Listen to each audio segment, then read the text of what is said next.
Bueno, la verdad que la cuarentena está empezando a soltar, por así decirlo, sus efectos dentro de las familias, dentro de los matrimonios, y, y que creo que, bueno, a raíz de lo que dijo el presidente, de que la cuarentena pareciera ser que no se termina este domingo, sino que se va a extender, y creo yo que se va a extender por lo menos hasta fin de mes. Creo que uno tiene que estar atento a algunos sentimientos o cosas que pasen dentro de nuestro matrimonio o dentro de nuestra familia, ¿no? Porque tal vez vamos a tener sentimientos atípicos o no atípicos en el sentido de que no es que nunca lo hayamos sentido, pero sentimientos que vengan con más intensidad, no sé, como por ejemplo la irritabilidad. Claro. Que la pareja, no sé, sienta que el compañero o la compañera está más irritable que antes, o uno mismo sentirse más irritable, sería en algún sentido hasta esperable, normal para una época de encierro como esta, ¿no? Claro. O por ahí tener que transitar por sentimientos de frustración, donde tal vez mucha gente se está dando cuenta que algunas cosas que tenía, objetivos que tenía pensado para este año, tal vez no se van a realizar, como un viaje, alguna remodelación de la casa, y esas cosas nos frustran, sumado a otros sentimientos más típicos de esta época como el miedo, pues yo estoy diciendo, estamos ante dos pandemias a nivel mundial. Uh-huh. Por un lado la pandemia del coronavirus, que nos genera el temor a la supervivencia física propia y tal vez de algún ser querido, y la segunda pandemia que estamos viviendo a nivel mundial, que tiene muchos efectos positivos, pero no deja de ser una pandemia también, es el miedo a la ruina económica, miedo Claro. a perderlo todo, miedo a perder el trabajo, miedo a perder el empleo, o miedo a perder los clientes, los recursos que había logrado tener. Uh-huh. Y esos miedos sumados a los otros sentimientos por ahí hacen que las parejas estén un poco más irritables, más frustradas, y que afecte a la convivencia o a la relación de la pareja, ¿no? Claro. Sí, porque yo decía, una cosa es cuando, por ejemplo, el marido que trabaja todo el día, la esposa que también, y los chicos la casa y trabaja por ahí también ahora afuera, deciden irse de vacaciones. Entonces están todos Claro, juntos todo el día, las 24 horas, haciendo actividades y todo esto. Pero esto fue de golpe, aislamiento claro, sin actividad fuera, encerrados con los claro. chicos, y a veces sin chicos, los dos solos, pero no con la costumbre de estar tantas horas juntos.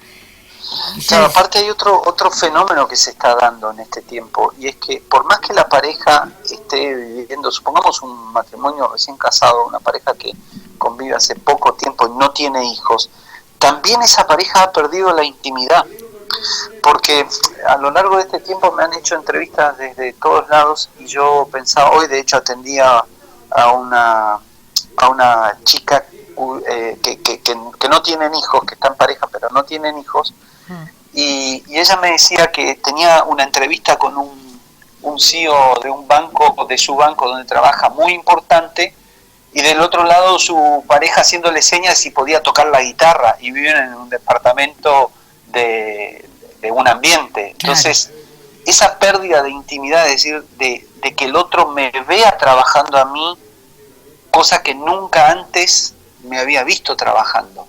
Es claro, decir, yo cuando trabajo sin mi esposa.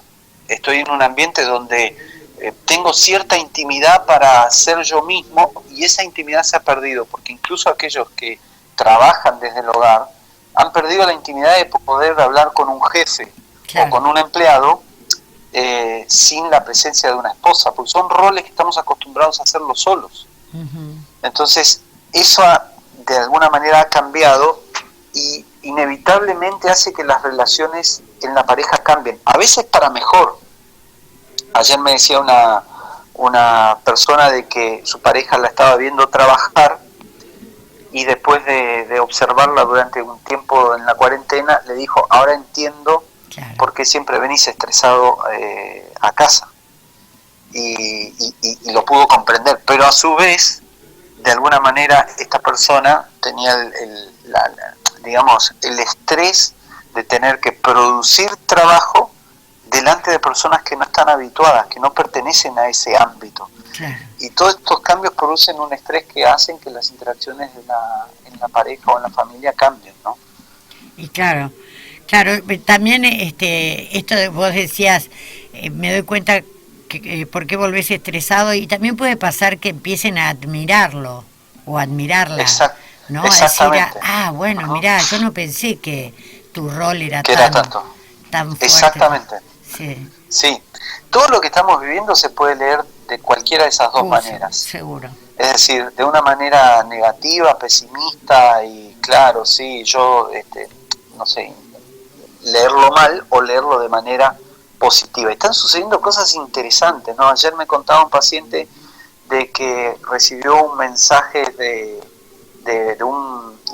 alguien de su nueva iglesia, porque por un problema se cambió de iglesia, sí. Y él lo interpretó mal. Dijo, seguramente esta persona ya tiene la influencia de la anterior iglesia. Él había cometido un delito penal, por eso se tuvo que cambiar de iglesia, o sea, es un caso grave. Sí. Y él estaba con esa interpretación respecto del líder de la nueva iglesia. Pero después, cuando habló con el pastor de la nueva iglesia, quien lo tranquilizó, quien le dio palabras de aliento, volvió a leer el mensaje del líder, ya más calmo, y pudo leer totalmente diferente el mensaje que había leído anteriormente. Yo le decía, fíjate qué interesante cómo es la mente, ¿no? Sí. Vos cargado con un pensamiento negativo, leíste el mensaje e interpretaste de manera negativa. Cuando tuviste una palabra de aliento, una palabra de consuelo, una palabra de que te levantaron, el mismo mensaje lo leíste de manera diferente. Y ese es el poder que tiene nuestra mente. Sí. Y es fundamental que nosotros dentro de nuestra familia, dentro de nuestras parejas o en nuestra vida misma, seamos muy responsables con lo que yo denomino los sentimientos predominantes. Y sobre todo si esos sentimientos predominantes son negativos. Si yo tengo un sentimiento de tristeza o un sentimiento de temor o de irritabilidad en la mayor parte de mi día, bueno, evidentemente tengo que identificar cuál es la razón por la que tengo ese sentimiento, porque ese sentimiento tiene detrás una idea, un pensamiento que seguramente lo sostiene. Claro. Entonces, sobre esa idea hay que trabajar, ¿no? Claro, con lo que ya veníamos sintiendo que podemos cambiarlo, modificarlo en este momento también, buscar la forma de cambiar esto.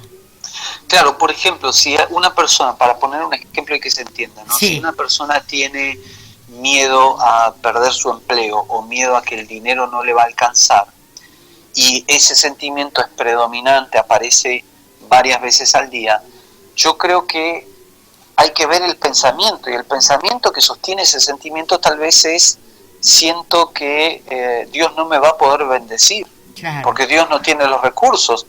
Y la verdad que si uno se pone a pensar correctamente, Dios nunca necesitó del dinero para bendecir mi vida. No. Los pájaros, los animales, no necesitan dinero, no necesitan trabajar, sin embargo comen todos los días. Y la Biblia dice, el otro día leía un versículo interesantísimo, decía, Dios cuida a los animales y a las personas por igual. Es decir, que si los animales en este tiempo están de fiesta porque entran a las ciudades, porque las ciudades están deshabitadas, y hacen lo que tal vez hubiese estado bueno que lo hagan siempre, están siendo cuidados por Dios en esta época, ¿cuánto más Dios no nos va a cuidar a nosotros? De hecho, Jesús dijo en Mateo 6, ¿por qué os afanáis diciendo qué habremos de comer, qué habremos de beber, qué habremos de vestirnos? Es decir, que si uno se pone a pensar, la ansiedad y el afán viene por lo que decimos. Por lo que decimos, Jesús lo dijo en Mateo 6, cuando decís que habremos de comer, aumenta la ansiedad.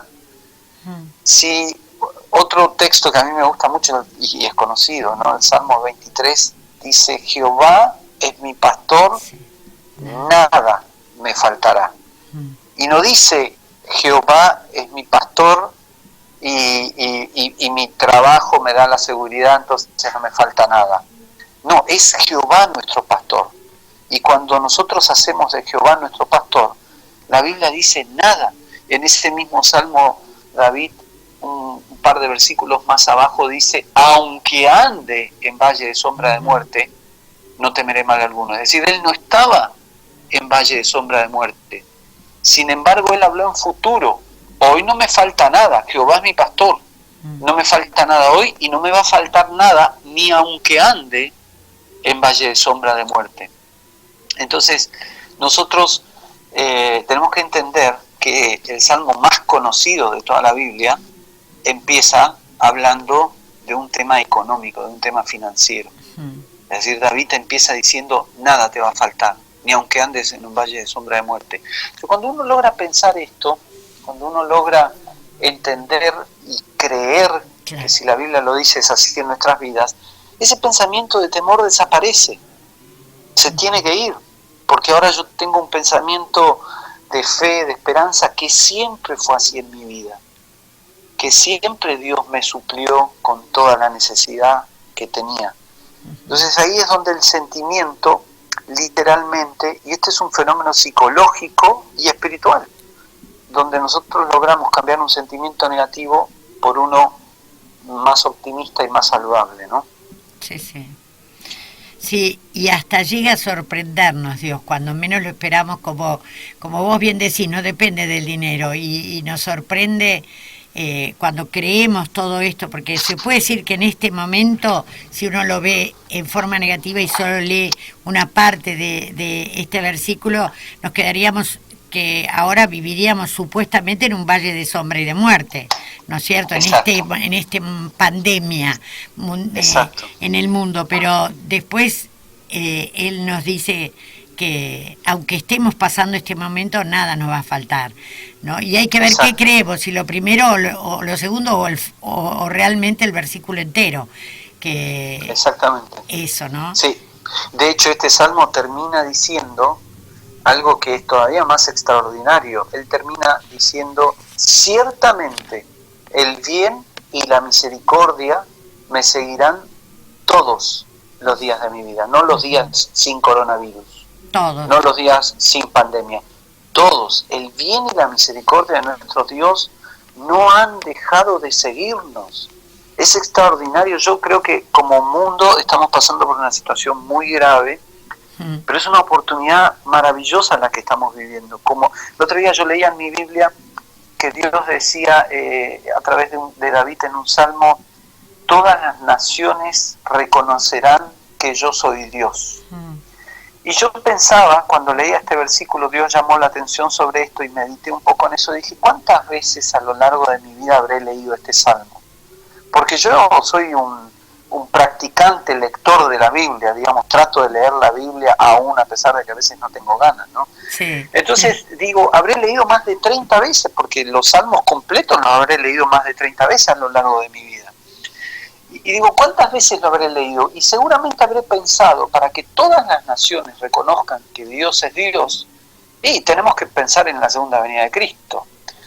Pero ahora, a la luz de lo que estamos viendo, que la gente se está volviendo a Dios, sí. Digo, qué fácil que Dios hace las cosas, porque hoy todo el mundo está reconociendo que Dios es Dios.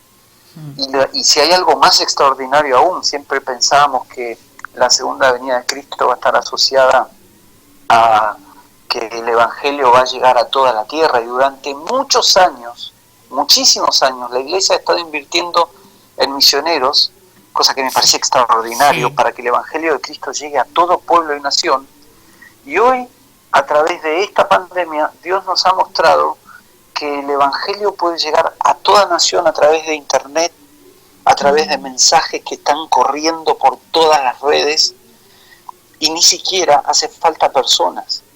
Dios está utilizando recursos que nunca imaginamos, pero la gente está escuchando de Cristo, y están escuchando no solo de Cristo, sino aceptando a Jesús como Dios y como su Salvador, ¿no? Y esto es maravilloso. Yo me emociono de ver las oportunidades en los pacientes, en mis vecinos, cómo tienen una apertura a las cosas de Dios como nunca antes yo lo había visto. Y eso me encanta porque veo cómo Dios ha logrado la atención de la gente. Y no digo con esto que Dios haya mandado el coronavirus, no. Bajo ningún aspecto lo pienso. Sí creo que Dios ha capturado nuestra atención como nunca antes. Y eso es algo maravilloso. Sí. Es una de las cosas positivas de este tiempo, ¿no? Sí, me acordaba de nuestro presidente, Aníbal Fernández, ¿no? Que su lucha era por la muerte, por el aborto, pro aborto, y en su primer discurso dijo: Dios nos dio la oportunidad de prevenir, o nos dio una oportunidad de prevenir todo esto, ¿no? Y entonces yo digo, bueno, de alguna manera, cuando tiene que luchar por la vida de todos los argentinos, él recurre a Dios y se humilla delante del poder de Dios, ¿no? Que Dios nos dio la oportunidad. Entonces, yo digo, eso es una de las cosas más grandes que podemos estar viendo, y verlo también en saber que viene un avivamiento que ya comenzó, como vos decís, de gente que se había apartado y vuelve, y bueno, la necesidad. Sí. Antes de que comience la cuarentena, el domingo anterior a la cuarentena, varios pacientes me decían, pacientes que son líderes o pastores en sus iglesias, una chica me decía que tiene una iglesia acá en el conurbano bonaerense, me decía: Omar, no sabes lo que sucedió, el domingo el templo estaba lleno, no alcanzaban los lugares, y el templo, y me decía, y se reía, porque la gente tiene miedo, y yo decía, gloria a Dios, cómo a veces necesitamos, yo le llamo a este virus el virus de la arrogancia, porque la gente que se ha mostrado arrogante frente al virus se han contagiado más fácilmente. No estoy diciendo con esto que todos los que se contagiaron son arrogantes, lo que estoy diciendo que la gente arrogante tiene más chance de contagiarse, porque tal vez no escucha las sugerencias o no escucha el mandato de quedarnos en casa, cree que nada le va a pasar. O como países que conocemos que han desestimado la estrategia mundial y han dicho no pasa nada, y hoy tienen cuentan de a miles los muertos, ¿no? Como ser Inglaterra o incluso Estados Unidos. Entonces yo pienso de que este es un virus que ha hecho que entendamos que todos somos iguales, afecta a todos por iguales, no respeta la fama, no respeta poder político, no respeta el dinero, no respeta nada.